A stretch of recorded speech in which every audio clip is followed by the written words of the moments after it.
Assalamualaikum warahmatullahi wabarakatuh. Selamat siang semuanya.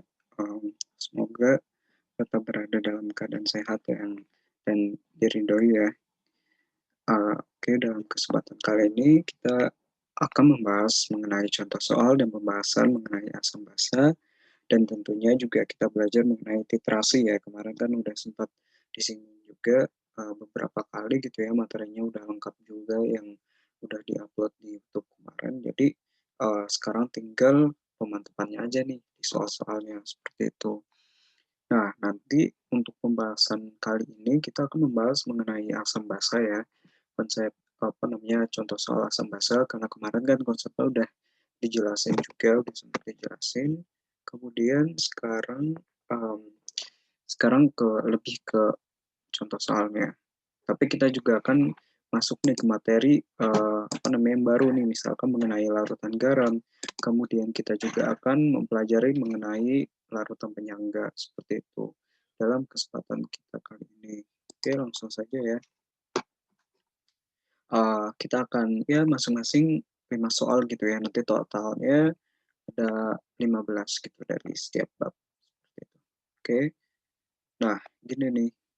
Jadi ini gue ambil dari soal SBMPTN. Jadi antara soal OSK dengan soal SBMPTN itu tidak jauh berbeda karena analisis keduanya itu sama-sama apa namanya membutuhkan pengetahuan yang ini gitu ya, yang lengkap gitu. Jadi memang soalnya sendiri itu agak rumit kalau misalkan bisa dibilang, tetapi jika kalian mengetahui dan paham betul mengenai konsepnya, insya Allah kedepannya gampang seperti itu. Oke, jadi kita langsung aja ya masuk ke materi kita. Yang pertama itu mengenai yang pertama nih. Ada soal sebanyak 25 mili larutan metilamina CH3NH2. Nah, ini kalian maaf tadi agak terputus. Ini gue share screen lagi ya. Oke, langsung kita masuk ke pembahasan kali ini. Ini nih, jadi kan ada sebanyak ini ya 25 ml larutan metilamina CH3NH2. Nah, untuk rumusnya itu sendiri dari si metilamina ini kalian tidak perlu tahu ya, karena nanti di soal juga udah diketahui gitu rumusnya itu apa gitu. Jadi tinggal apa namanya mengikuti soal aja. Jadi kan 25 mili ya.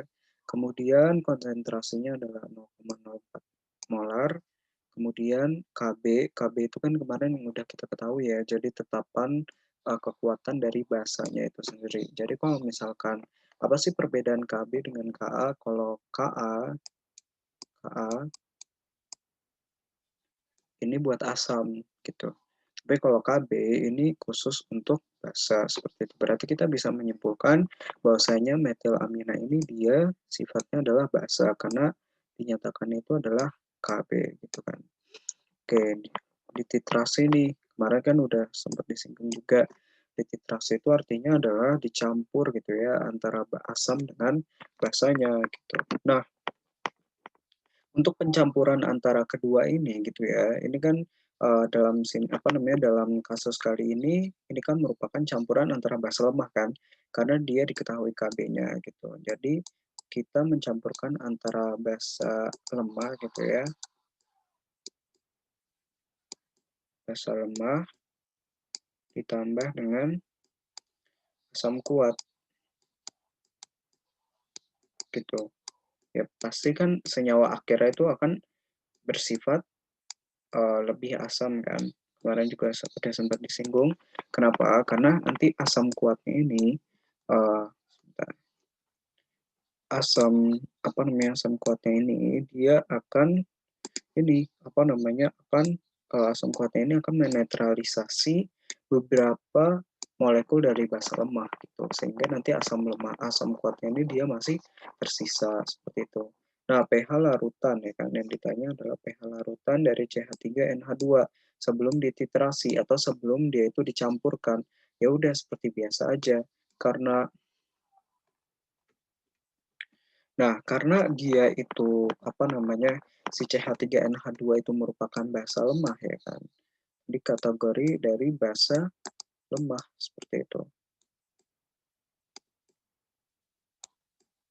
basa lemah. Ya udah, masukin aja ke dalam rumusnya. Berarti OH min, ya kan? OH min sama dengan akar dari KB dikali dengan MB gitu. Nah, MB ini adalah konsentrasi nih. Sebenarnya kan udah diketahui di sini ya, akar KB kali dengan MB. MB ini adalah konsentrasi dari apa? Konsentrasi dari si metilaminanya.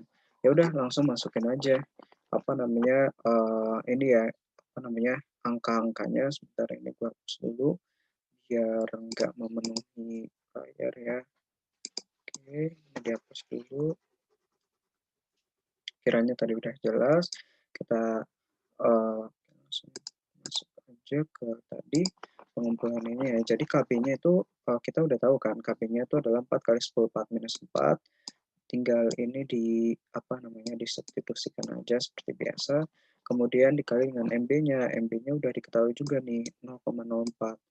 0,04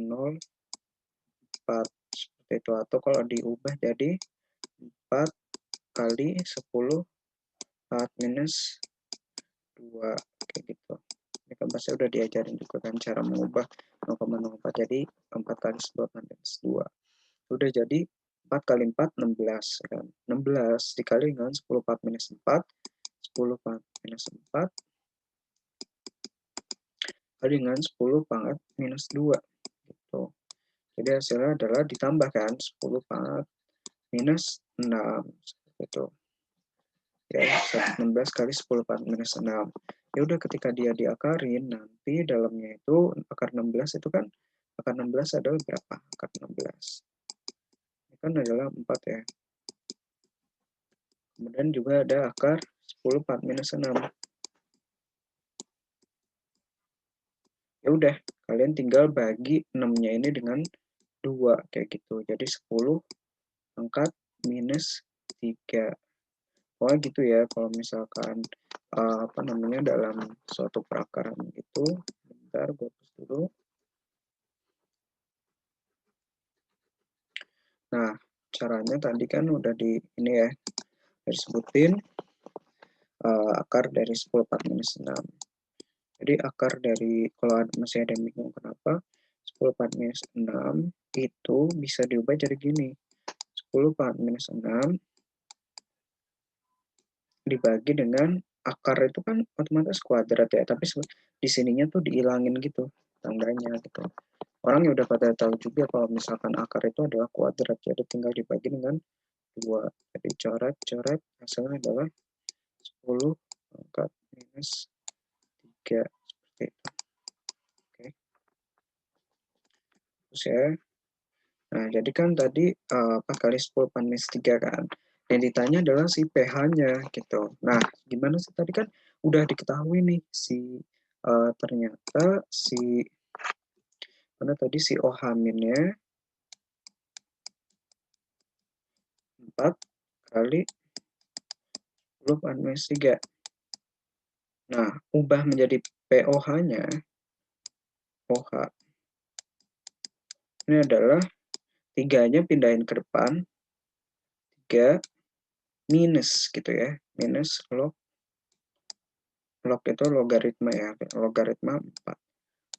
Seperti itu. Ini tinggal pindahin ke depan ya, min 3-nya jadi positif, kemudian belakang itu negatif, ini pasti seperti ini. Untuk log 4 itu sendiri nilainya nggak usah diketahui dengan pasti berapanya, cukup dituliskan log 4 seperti itu. Nah, untuk merubah jadi apa namanya dari pH kan, jadi dari POH maunya diubah menjadi pH kan. Kita harus tahu dulu hubungannya antara pH dengan POH itu apa. Jadi pH ditambah dengan POH ini adalah 14 gitu. Dapat disimpulkan bahwasanya pH, penjumlahan antara pH dengan POH itu sebenarnya adalah tetapan keseimbangan air seperti itu. Nilainya sekarang ya kan bukan pangkat lagi, tetapi dia itu dalam bentuk nilai seperti itu. Nah, si POH-nya itu kan adalah 3 minus log 4 ya. Yang kita cari pH-nya berarti 14 minus POH seperti itu. Udah deh, 14 dikurangi dengan 3 minus log 4 gitu. 14 kurang 3 berapa? 11. Min ketemu min plus 11 plus log 4 seperti itu. Nah, ini jadi hasilnya adalah 11 plus log 4 ya. Nah, log 4 itu berapa sih? Apa namanya log 4 gitu ya. Kalau dalam pernyataan ini itu sebenarnya tuh hanya dibolak-balik aja gitu. Jadi kalau misalkan sifat logaritma ini sebenarnya boleh kayak gini aja 11 plus log 4. Tetapi biasanya kalau dalam soal itu dia suka diubah tuh. Jadi mengikuti prinsip dari logaritma seperti itu. Sebentar ya, ini kita hapus dulu yang kurang penting. Kita akan mengubah dari 11 plus log 4, kenapa sih bisa jadi 2 log 2 seperti itu, kenapa bisa jadi ini gitu. Nah, jawabannya yang E kan. Oke, jadi tinggal ubah nih 11 plus log 4. 11 ditambah dengan log 4. Nah, 11 tambah dengan log 4 itu sebenarnya bisa diubah menjadi 2 kuadrat kayak gitu. Ya kan? 4 itu memang 2 kuadrat. Nah, 11 ditambah dengan 2-nya itu pindah ke depan, 2 log 2 seperti itu. Mudah kan? Tinggal tinggal diubah-ubah aja nanti ketemu seperti itu. Ini harus teliti aja intinya. Ini gua hapus dulu ya. Oke. Ke ke pembahasan selanjutnya seperti itu. Ini gue ini dulu ya. Oke. Nah, ini dia. Jadi ada beberapa. Nah, ini kan soalnya tadi dititrasi ya. Tadi kan belum sama sekali belum dititrasi. Nah, kita meninjaunya ini banyak nih sekarang. Jadi kalian harus pay attention juga terhadap materi ini nanti biar paham seperti itu. Jadi pH larutan setelah dititrasi dengan 25 mili HCl.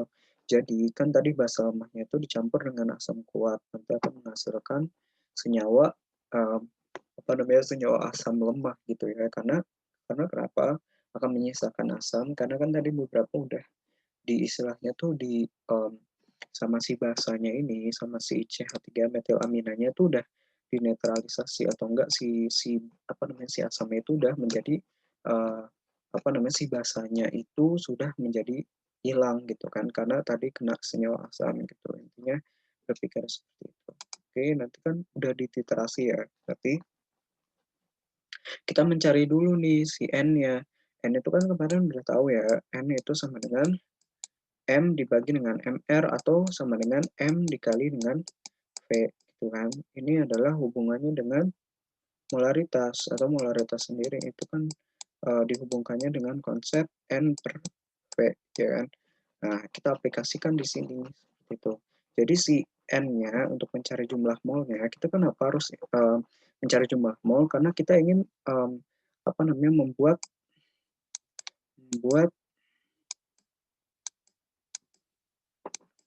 reaksi pembatas seperti itu.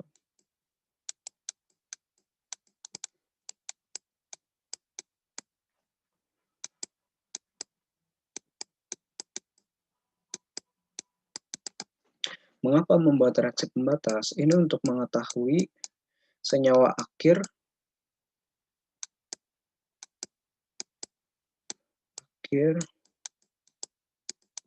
itu kondisinya gimana. Seperti itu.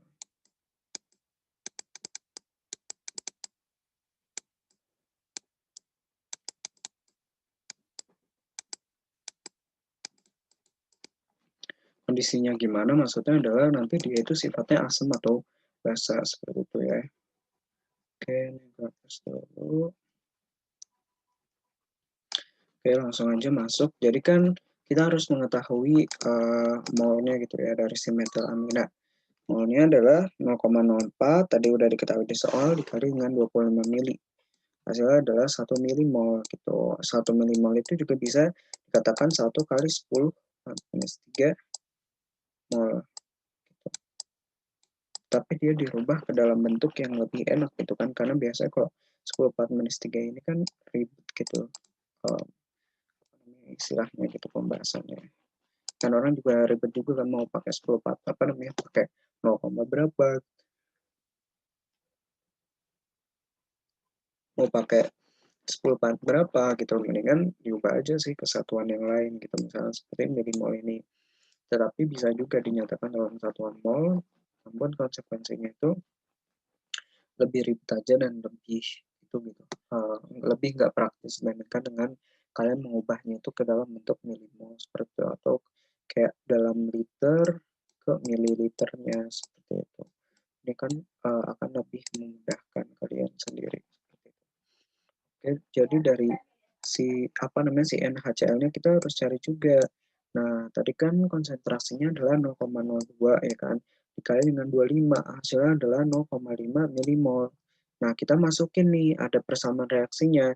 Persamaan reaksinya gimana? Yaitu CH3NH2 ditambah dengan HCl. Ini akan membentuk apa? CH3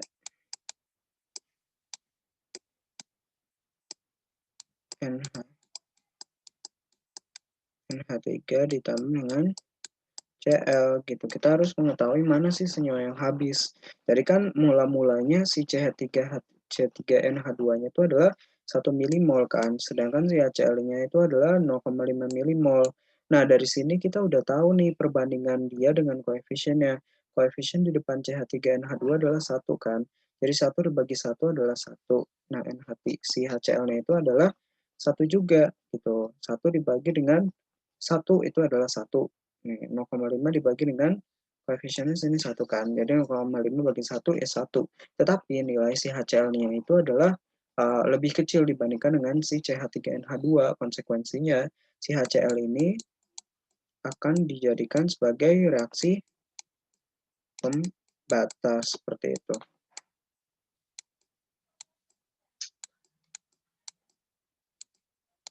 Nah, ini akan dijadikan sebagai reaksi pembatas gitu. Nah, ya udah, kalian tinggal masukin aja 0,5. Nah, di sini tandanya negatif ya, karena kan kita ingin mengetahui reaksi yang D itu terjadi gitu ya. Jadi 1 kurang dengan 0,5 itu adalah 0,5. Kemudian si HCl-nya 0,5 dikurang dengan 0,5 habis nih. Dia benar menyatakan bahwasanya dia adalah reaksi pembatas.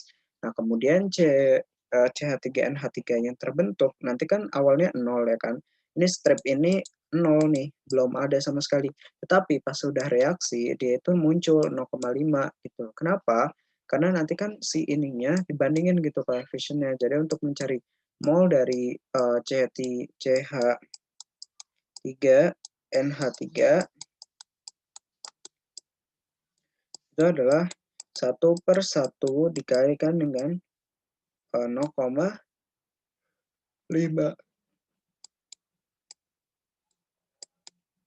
0,5-nya ini patokannya adalah pas reaksi ya, ini bukan pas akhirnya, tapi pas reaksinya.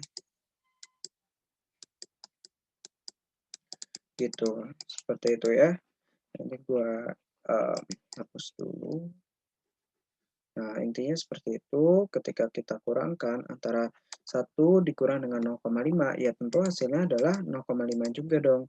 Itu kan 0,5 nih. Nah, si Cl-nya habis, si C3NH3-nya juga. Nah, ini tersisa 0,5 seperti itu. Nah, nanti kan apa namanya? Ini ya masuk gitu ya. Berapa sih pH-nya gitu. Tapi dia harus dicari dulu dari seperti tadi pada konsep yang pertama, yakni dicari dulu dari si OH-nya kayak gitu. Nah, rumusnya adalah apa? Nah, ini jika dikaitkan dengan si dikaitkan dengan rumus senyawa penyangga seperti itu. Rumusnya adalah OH- itu adalah Kb dikali dengan mol basa lemahnya dibagi dengan mol garam dikali dengan valensinya. Nih, mol garamnya adalah C3NH2 ya kan. Dikali dengan valensinya. Valensinya itu adalah 1, seperti itu. Ya udah langsung masukin aja si KB-nya itu adalah 4 kali 10 power minus 4, kemudian mol basa lemahnya, mol basa lemah yang tersisa gitu ya. Ini kan mol basa lemah yang tersisanya itu kan C3NH2. Masukin aja 0,5 masukin ke sini seperti itu. Nah, yang bawah itu adalah mol garamnya. Nah, ini adalah mol garam gitu. Kenapa disebut dengan mol garam? Kenapa? Karena tadi kan udah dicampurin gitu antara asam dengan basa. Kemudian akan menghasilkan garam. Nah, dikalikan dengan valensinya. Valensinya itu adalah 1, sehingga nanti 0,5 kali 1. Jadi tetap aja 0,5. Jadi coret aja 4 kali 10 minus 4. Nah, ini untuk pahaminnya. Nah, untuk pH-nya nanti tinggal seperti tadi ya. Jadi 14 dikurangi dengan sini. Ini kan jadi 4 kali 10 minus 4 tadi POH-nya seperti biasa ya. 4-nya pindah ke bawah. Min 4-nya pindah ke bawah jadi positif dikurang dengan log yang ada di depannya. Seperti itu, di 4-nya. 4. Nah, ketika 4 minus log 4 udah ketemu, jadi sini kita masukin aja 4 minus log 4. Kayak gitu. Nah, itu udah 14 dikurangi 4 ditambah dengan sorry tadi terputus ya. Ini gua share screen lagi tadi. Oke, kita tadi sampai sini kan. Gua anotasi dulu. Oke. Jadi kan tinggal apa namanya dicoret ya 4 minus 4 kali 10 minus 4 itu kan jadi 4 log 4 kan seperti tadi konsepnya.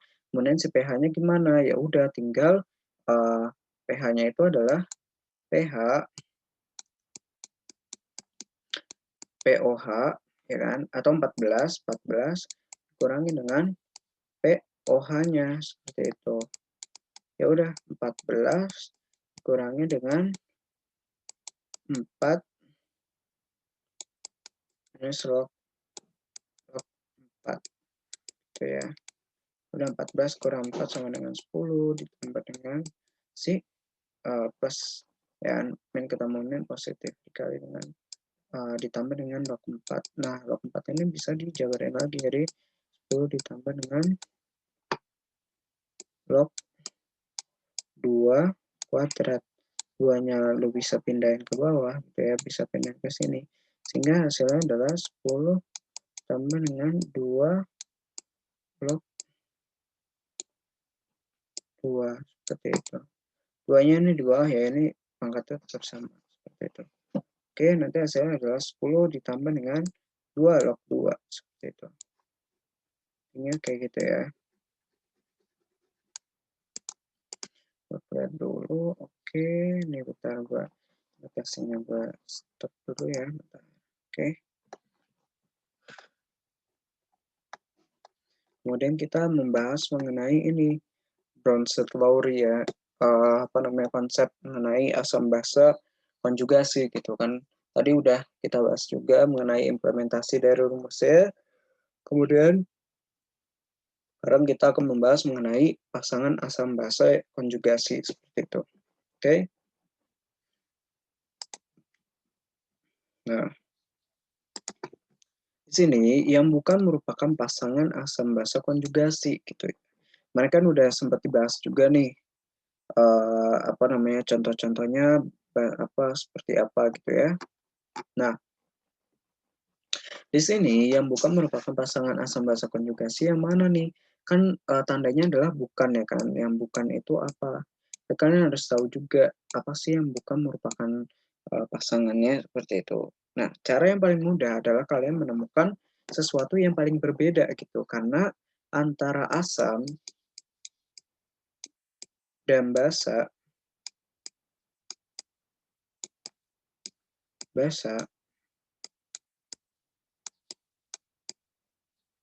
dia selisih 1H+.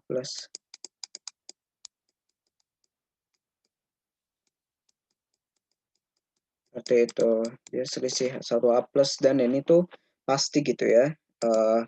Itu pasti selisih 1H+ seperti itu. Oke. Jadi kita itu cari aja gitu yang apa namanya yang paling berbeda gitu. kita cari yang paling berbeda. Nah, lihat nih, ini kan ada CH3OH ya kan.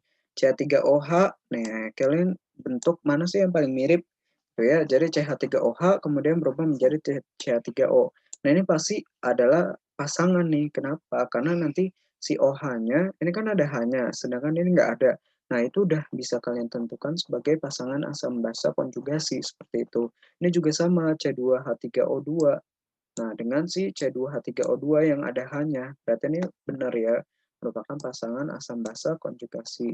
Kemudian yang kedua, ini kan ada HC2H3O2 gitu ya kan. Nah, ini beda banget nih gitu.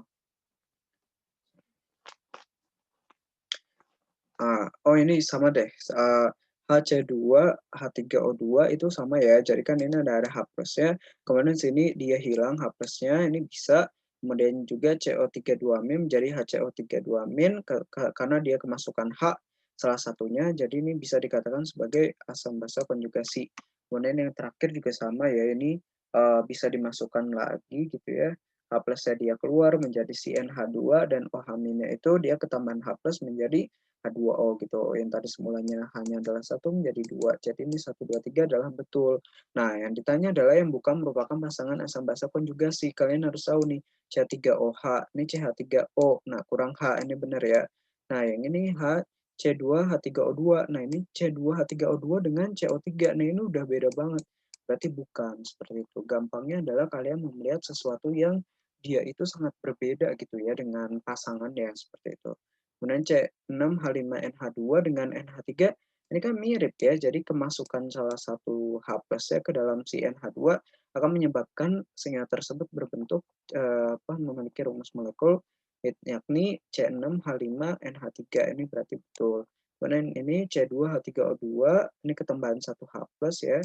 Jadi ini betul juga dan yang ini terakhir ketambahan satu H plus ini juga oh ini CO 2 dan 4 ya. C2H3O2. Ini kemasukan H ini adalah betul. Oke, berarti si HCO3 dan juga CO32- ini kan kemasukan salah satu hanya gitu kan. Oke. Sini apa namanya? Sudah benar seperti ini. Jadi yang salah adalah pernyataan yang nomor 2 seperti itu. Ini gua lihat dulu ya. Oke. Intinya adalah seperti itu, gampang gitu ya untuk apa namanya asam basa Brown-Sartori. Oke, satu lagi kita akan membahas mengenai soal nomor 8 ya. Jadi totalnya kita udah 5 soal sekarang. Nah, ini juga reaksi itu berlangsung sebagai berikut. CO32- menjadi CO2 gitu ya. Kemudian SO3 menjadi SO4 2- gitu. Nah, jadi si CO3 apa namanya si CO3 2- itu adalah pernyataan yang benar gitu ya terkait dengan reaksi berikut tuh. Nah, di sini juga apa namanya uh, ini gitu ya. Ini bukan merupakan konsep asam basa Brown-Sartori. Kenapa? Karena tadi di sininya itu nggak ada H sama sekali nih, nggak ada intervensi H. Tapi ini adalah konsep basa Lewis gitu ya, yang dia itu memperhatikan susunan elektron. Jadi apa namanya untuk soal ini mungkin di ini aja di skip aja dulu. Kita cari yang soal yang berkaitan dengan materi kita tadi. Oke, sebentar.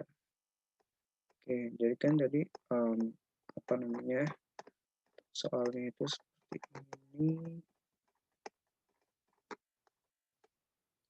Oke, oke mungkin satu lagi untuk sebagai penutup ini kali ya, apa namanya kita akan membahas dengan apa tadi kan udah dibahas juga nih ya, apa namanya sisa-sisanya itu seperti apa gitu. Oke, kita membahas yang ini tadi kita udah bahas. Oke, satu lagi ya, soal nomor 3. Pokoknya tadi yang konsep bahasa Brown-Sartori adalah konsepnya itu kita menggabungkan gimana sih caranya biar salah satu dari kedua sisi itu saling selisih satu H plus. Kalau misalkan dia kelebihan H+, itu pasti dia merupakan senyawa yang basa gitu. Tapi kalau misalkan dia itu senyawanya kekurangan H+, itu udah pasti dinyatakan senyawa basa gitu. Kalau dia kelebihan H+ atau ada H+-nya, ada H-nya gitu ya di belakang suatu senyawa seperti itu, nanti itu bisa dikategorikan sebagai asam seperti itu. Oke. Jadi ada penambahan 55 mili HCl. Campuran diencerkan dengan air sampai dengan 100 mili. Jadi si HCl-nya itu dia diencerkan atau apa atau dia itu apa ya istilahnya untuk meningkatkan volumenya gitu, volume dari si ininya gitu. Diencerkan itu adalah kalian bisa itu sendiri kali ya. Bisa bayangkan sendiri diencerkan itu adalah untuk mengurangi kepekatan gitu dari suatu senyawa. Makanya kenapa dia ditambah air seperti itu. Oke, nanti kan si CH3NH2-nya itu adalah M kali V. Ya udah kalian langsung tinggalin aja. Tadi kan 0,04 ya dikali dengan si 25 gitu. Itu kan hasilnya adalah 1 mol gitu. Nah, si NaCl-nya dia itu adalah si ini tadi kan adalah 0,02 dikali dengan 55 mili. Jadi hasilnya adalah 1,1 mol. Tadi nilai ini kita dapatkan dari persamaan yang awal ya. Dari persamaan yang awal. Nah, kita di sini tinggal bertugas mencari gitu ya. Gimana gitu caranya seperti itu. Jadi yang bersisa itu adalah asam kuat nih. Jadi asam kuatnya itu dia bersisa gitu ketika dia itu direaksikan. Jadi antara 1 mol dengan 1,1 mol ya kan otomatis lebih kecil yang satu kan. Jadi satunya ini sebagai reaksi pembatas, si CH3NH2-nya ini adalah sebagai reaksi pembatas. Nah, si HCl-nya itu adalah jadi kan 1,1. Nah, reaksi yang dia itu itu gitu ya dilakukan dia itu 1 mol gitu, sebanyak 1 mol. Jadi selisihnya adalah 0,1. Nah, ini adalah volume pengenceran gitu, rumus volume pengenceran. Jadi adalah mol awalnya volume awalnya itu adalah 25 gitu ya. Jadi kan 25 gitu. Nah, ditambah dengan berapa? Ditambah dengan 55 gitu. Maka kan dia di ini ya kan, ditambah gitu si volumenya. Nah, nambahan 55. Tadi kan yang tadi awalnya adalah 25 doang ditambah dengan 55 kan penambahan mililiter HCl sebanyak 55 hasilnya adalah 0,00125. Kemudian si larutan itu diencerkan nih. Jadi kalian bisa pakai rumus yang M1 kali V1 sama dengan M2 dikali dengan V2 seperti itu. Jadi si M2-nya itu adalah V2 dibagi dengan M1 dikali dengan V1 seperti itu. Nah, ini pakai formula ini jadi tinggal langsung masukin aja kali ya. Nanti kan si ininya si M-nya M2 kan yang dicari, berarti si volume 2-nya tadi adalah volume tadi kan mau diencerkan sampai dengan 100 mili ya kan. Nah, si M2 inilah yang ingin diketahui gitu. M1-nya tadi adalah berapa? 0,0125 ya kan. 0,0125 kenapa? Karena dia itu udah diencerin gitu. Pertamanya dia udah diencerin terlebih dahulu gitu, diencerkan atau ditambahkan volumenya. Sorry. Ini susah banget ya. Oke, ini ada 0,00125 dikali dengan berapa? Kali dengan volumenya. Volumenya itu totalnya kan volume akhirnya adalah 80 kan. Totalnya adalah 80 dibagi dengan 100. Kemudian si ininya dia tinggal dikaliin aja 0,1/100. Jadi kan 10 minus 1 dibagi dengan 10 kuadrat hasilnya adalah 10 pangkat minus 3 seperti itu. Oke, untuk pembahasan yang soal ini udah nyampe situ sih untuk yang asal. Oke, lanjut lagi ya tadi. Sore ini keputus lagi kebiasaan. Oke, nanti untuk soal yang ini udah ya nyampe segitu. Permen mengenai soal asam basa kurang lebih seperti itu. Kalian bisa latihan lebih banyak soal lagi nanti yang akan saya provide maupun dari buku kalian gitu ya. Oke, ini udah yang asam basa sudah selesai contoh soalnya sampai segitu. Oke. Kita kemudian membahas mengenai ini nih, larutan garam gitu ya, tadi dengan hidrolisisnya itu sendiri. Apa sih hubungan antara keduanya? Seperti itu.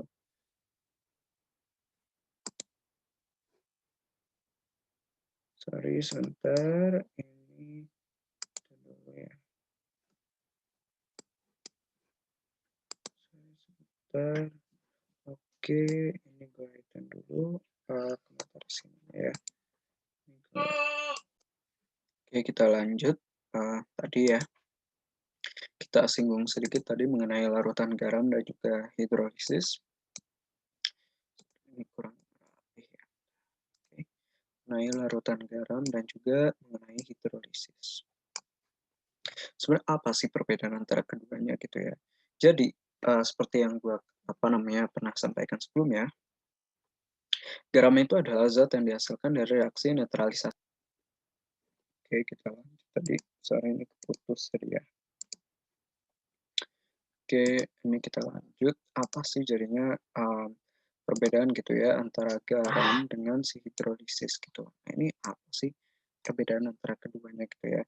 Jadi yang udah gue singgung sebelumnya, garam itu adalah zat yang dihasilkan dari reaksi netralisasi asam dan basa gitu ketika kalian mencampurkan antara asam dan basa. Sedangkan hidrolisis garam itu adalah reaksi penguraian yang terjadi antara kation dan anion garam dengan air dalam suatu larutan gitu. Jadi hidrolisis garam ini dia umum terjadi nih setelah terjadinya reaksi misalkan reaksi pada reaksi titrasi gitu ya. Pokoknya reaksi dia itu yang berkaitan dengan reaksi penggaraman kayak gitu. Nah, macam-macam garamnya itu sendiri sebenarnya dibagi menjadi 4 nih. Ada garam yang dia itu berasal dari asam kuat dan juga basa kuat. Dia itu kan netral ya. Jadi kalau misalkan dia itu penyusunnya adalah kuat, kuat, kemudian dia kuat juga nih basa maupun asamnya, maka pH-nya itu pasti netral atau larutannya itu dia nggak asam maupun nggak basa. Nah, contohnya apa? Natrium klorida atau garam dapur yang kita suka pakai. Terus kalium klorida, kemudian juga kalium sulfat juga bisa, kemudian juga kalsium nitrat juga bisa tuh. Seperti itu, ini untuk contoh-contohnya. Kemudian garam dari asam kuat dan basa lemah. Nah, basa lemahnya itu udah dikalahin nih sama si asam kuatnya. Jadi mengapa dia itu sifatnya asam dan pH-nya itu dia kurang dari 7. Contohnya apa? Misalkan zinc klorat gitu ya, zinc klorat, kemudian juga ada amonium klorida, kemudian juga ada aluminium klorida, dan juga ada ferrum nitrat seperti itu, atau besi nitrat. Oke. Kemudian juga garam dari basa kuat dan juga dari asam lemah nih. Nah, ketika dia kan dari basa kuat ya, otomatis kalau misalkan basa kuat, otomatis dia mengalahkan yang lemah kan. Jadi si asam lemahnya itu dia dikalahin nih oleh si basa kuatnya. Jadi pH-nya itu pasti lebih besar daripada 7 atau dia itu sifatnya basa gitu. Nah, contohnya apa? Misalkan natrium sulfit, kemudian juga ada kalium cyanida, ada natrium karbonat gitu ya, natrium karbonat atau soda kue yang biasa kita pakai atau gunakan gitu ya dalam kalau misalnya bikin kue itu. Kemudian juga ada uh, kalsium asetat seperti itu. Kemudian nomor 4 itu adalah garam dari asam lemah dan basa lemah. Sifat tergantung pada Ka dengan Kb gitu. Nah, kalau misalkan Ka-nya atau ketetapan kesetimbangan asamnya itu lebih besar, maka dia itu sifatnya adalah asam kayak gitu. Tapi kalau misalkan KB-nya KB dia yang lebih besar gitu ya, nah makanya nanti dia itu menjadi basa kayak gitu. Intinya kayak gitu ya, KB maupun KA seperti itu. Oke, contohnya adalah oke, kita lanjut lagi ya tadi. Sorry ini keputus mulu nih, jaringannya lagi nggak bagus. Oke, kita lanjutin lagi tadi. Jadi garam tadi ya, garam dari asam lemah dan basa lemah itu um, intinya adalah itu pencampuran antara jenis dari asam dia itu baik lemah maupun kuat dengan asam yang lainnya yaitu lemah maupun kuat gitu. Nah, intinya nanti untuk macam-macam garam kalian bisa Lihat di sini, jadi kan ada 4 ya pembagiannya, 1, 2, 3, dan 4, seperti itu. Oke, kita langsung masuk ke hidrolisis garam.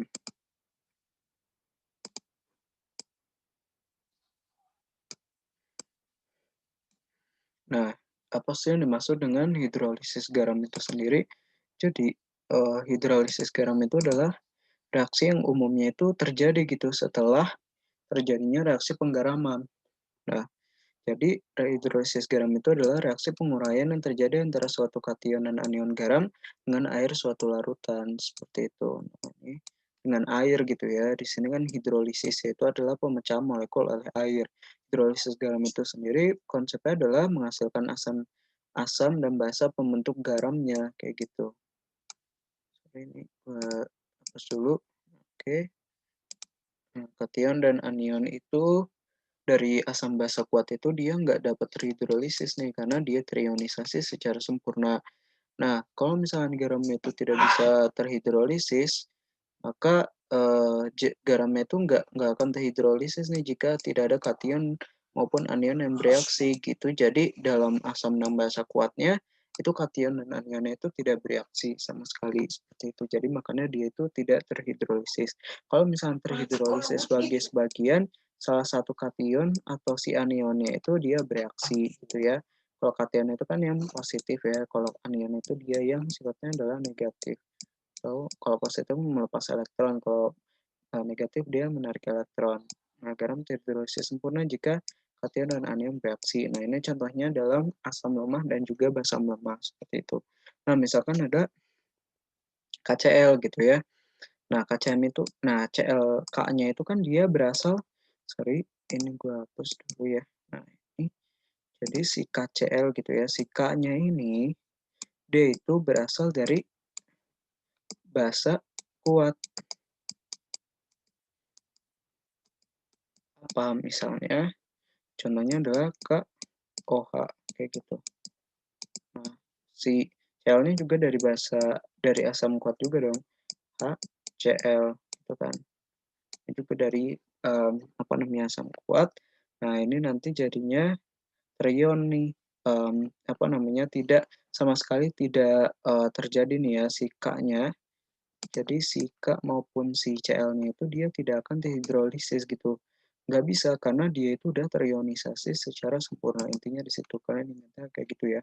Sama dan sorry yang bawah ya. Ini jadi Cl ditambah dengan H2O itu nggak bisa sama sekali itu nggak bisa bereaksi seperti itu. Oke, ini sama sekali tidak bisa bereaksi. Kemudian juga K ini kan dari basa kuat gitu ya. Ini juga nggak bisa sama sekali itu nggak bisa terjadi seperti itu.